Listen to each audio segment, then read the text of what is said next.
সূর্য পাটে যাচ্ছে, অস্ত যাচ্ছে।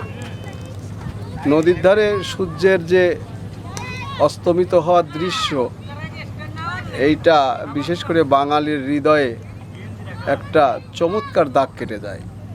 6টা ঋতুর দেশ বাংলাদেশ, 6 রকমের আবির্ভাব হয় 6টা ঋতুতে। প্রকৃতি তার সৃষ্টি, যে মন, যে প্রতিবেশ, যে পরিবেশ, সেটাকে 6 ঋতুতে 6 রকমভাবে সাজিয়ে তোলে। আমরা হেমন্তের এই দিনে এসেছি পদ্মা নদীতে, এবং পাশেই গড়াই নদী। সঙ্গম স্থল হচ্ছে পদ্মা এবং গড়াইয়ের সঙ্গম স্থল হচ্ছে এই জায়গাটা, মহানগর ট্যাগ, কুষ্টিয়া জেলার।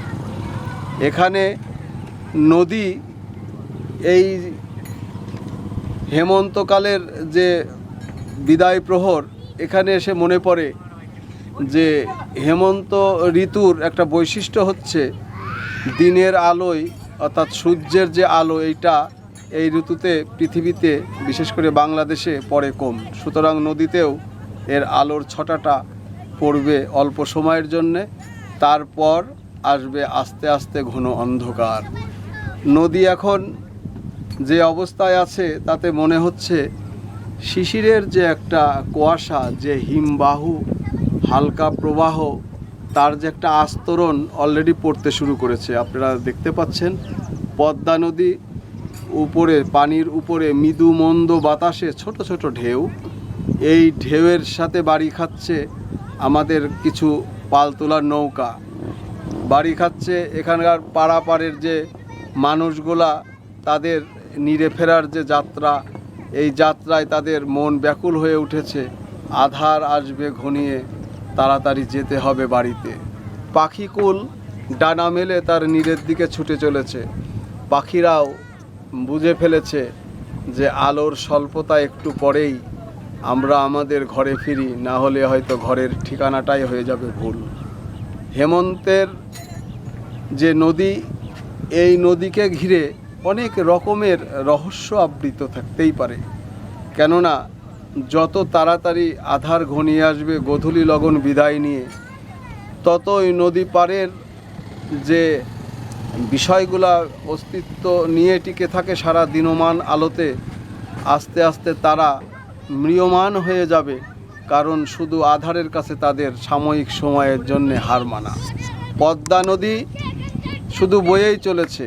জীববৈচিত্র্যের যে বিচিত্রতা, এই বিচিত্রতায় আমাদের যে ওয়েটল্যান্ড বা ভিজা মাটির দেশ বাংলাদেশ, এখানে পদ্মা নদীর অসম্ভব একটা ভূমিকা রয়ে যায়।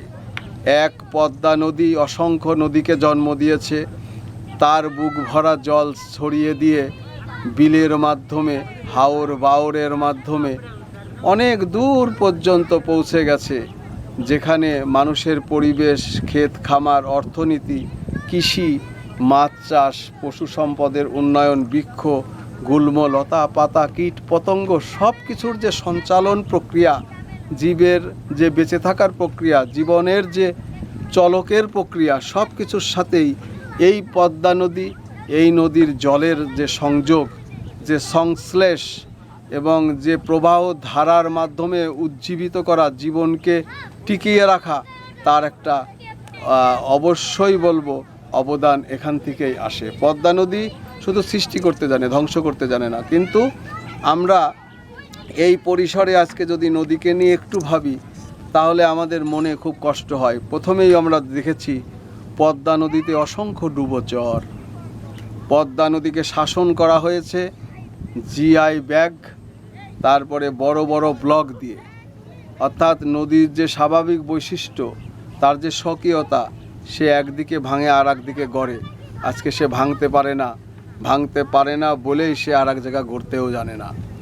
আজকে পদ্মা নদীর যে বালুর খাবল মারা হয়েছে, তার বুকে যে গর্ত করে পদ্মা নদী থেকে বালু খেকোরা বালু উত্তোলন করে নিয়ে চলে যাচ্ছে, যার ফলে তার বুকটা ক্ষত বিক্ষতই ভরা। কোথাও গর্ত অনেক, কোথাও গর্ত নেই।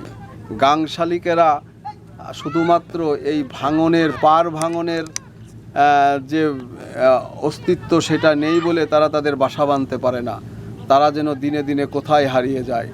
সবচেয়ে কষ্ট লাগে প্রহর মেপে যে শিয়ালগুলা হুক্কা হওয়া ডাক দিত, সেই শিয়ালেরাও এখন আর নদী পারকে আপন মনে করতে পারে না। কেননা এখানে নদী পাড়ের যে বন জঙ্গল বৃক্ষ ছিল সেগুলোও উজাড় হয়ে গেছে, এবং শুধুমাত্র মানুষের কারণে।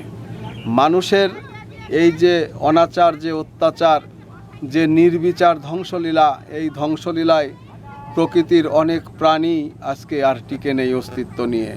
তাই সন্ধ্যা হব হব ভাব, এখানে এসে মনটা বড় বেদনার। কেননা নদী একটু পরেই ঘুমিয়ে পড়বে ঠান্ডা হিম শীতল সেই শিশির কণার চাদর গায়ে দিয়ে।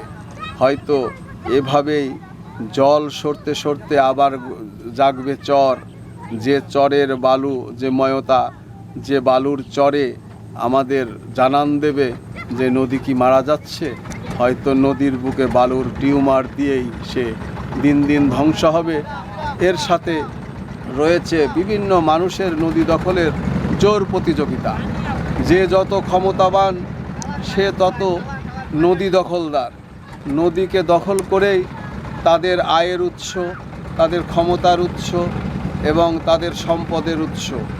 কি বিচ্ছিরি একটা পরিবেশেই না আমাদের বসবাস, যেখানে প্রকৃতির বা কোনো পরিবেশ বা প্রতিবেশের কোনো অস্তিত্বই আজ টিকে থাকতে পারছে না। দিন দিন ক্ষয়ে যাচ্ছে, ধ্বংস হয়ে যাচ্ছে। পরিবর্তন বা পরিবর্ধনের কোনো ক্রিয়াই যেন আমরা অংশগ্রহণ করতে পারছি না।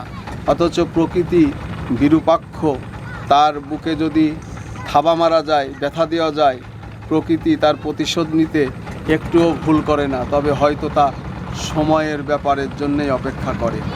আজকে আমাদের দেশে যে বৃষ্টি হলো, বছরের বিভিন্ন সময় ধরে, একটা দীর্ঘ সময় ধরে বৃষ্টি হয়েছে, বারবার নিম্নচাপ এসেছে, ঘূর্ণিঝড় এসেছে বিভিন্ন নামে।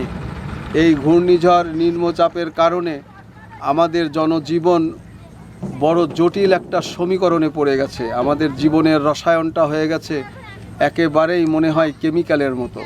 যদি প্রকৃতি শান্ত থাকতো, হয়তো সমুদ্রের ভিতরে গর্জনটা কম হতো, আজকে নিম্নচাপটাও কম হতো, সাইক্লোন ঘূর্ণিঝড়ের আবির্ভাবটা এত হতো না।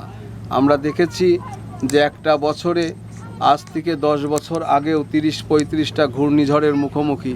এখন তার সংখ্যা পেরিয়ে 1 থেকে 150 পর্যন্ত পৌঁছে গেছে।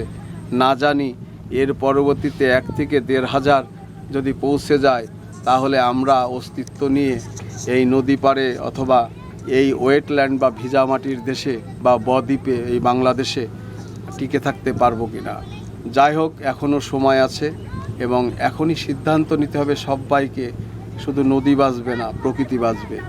শুধু নদী বাঁচবে না, জীবন বাঁচবে। শুধু নদীই বাঁচবে না, বৃক্ষ, তরুলতা, কীট পতঙ্গ, পশু পাখি সবাই বাঁচবে। সবাইকে নিয়ে প্রকৃতির সংসার, এই সংসার সমোহিত হোক, উদ্ভাসিত হোক, উজ্জীবিত হোক, এবং মানুষ যেন সেই আনন্দে দীর্ঘদিন নির্ভয়ে, নিঃসংকোচে এবং ভালোভাবে বসবাস করতে পারে, এই প্রত্যাশা রেখেই পদ্মাপাড়ের থেকে, মহানগর ট্যাগ থেকে আমি গৌতম কুমার রায় সবাইকে ধন্যবাদ।